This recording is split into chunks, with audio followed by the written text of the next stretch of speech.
Every time you come in contact with a customer, are you building trust and getting the sale, or are you leaving money on the table competitors can steal from you?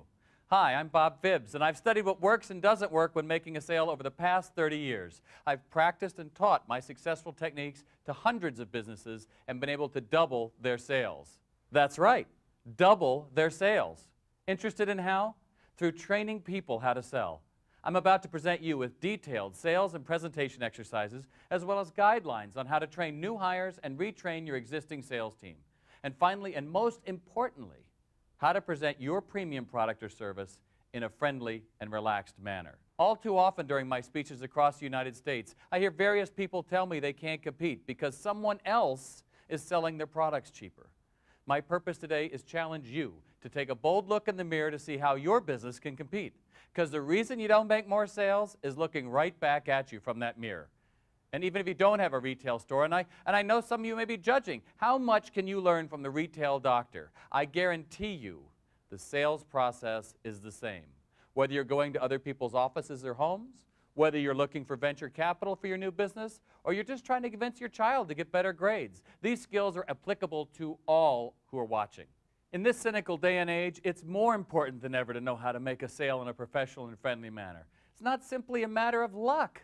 Additionally, when customers ask the tough questions, you need to make sure your salespeople don't fold their tent and switch to cheaper alternatives without fully explaining and, yes, selling your premium product or service. But it's not their fault. Many people in sales positions these days either fell into the job or they don't realize their job is sales. Since they weren't trained for selling, they do what comes naturally, regurgitating the same stuff they've had people do to them over the years. They make or lose the sale most often because they're unfocused and they have no consistent process. They tell their bosses the reason they aren't making the sale is that their goods are too high priced, or the other guy is much cheaper, or no one else can afford them. They produce excuses, not results. Sound familiar? There's always somebody bigger spending more money on advertising and marketing and offering lower prices than you, no matter what your business is. Whether it's the premium hotel in New York versus the Westin, or the independent hardware store versus Home Depot, someone's always battling an industry giant. To compete against them, you need to know the process that makes bigger sales more often, at higher margins, and with more fun. This program, the Retail Doc's 5 Parts to a Sale, along with a companion workbook, are sure to change the way you think about running your business and educate your most important allies, your staff, on how to hold on to existing clientele and capture new customers. As the retail doctor, I have helped hundreds of businesses, both large and small, compete in the hospitality, restaurant, retail, manufacturing, and building industries. Let me show you how your sales can double. You know, the most important step is the first, wanting to know how to change. Could you get used to making more money beginning with your next call?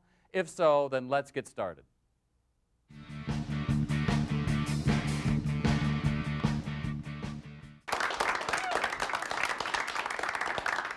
Thank you very much. How many people would brag that they're a salesperson out here today?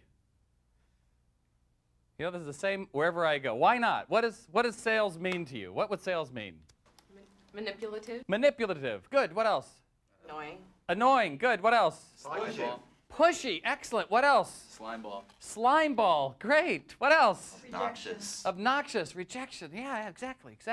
Well, I hate to tell you, but I am a salesperson.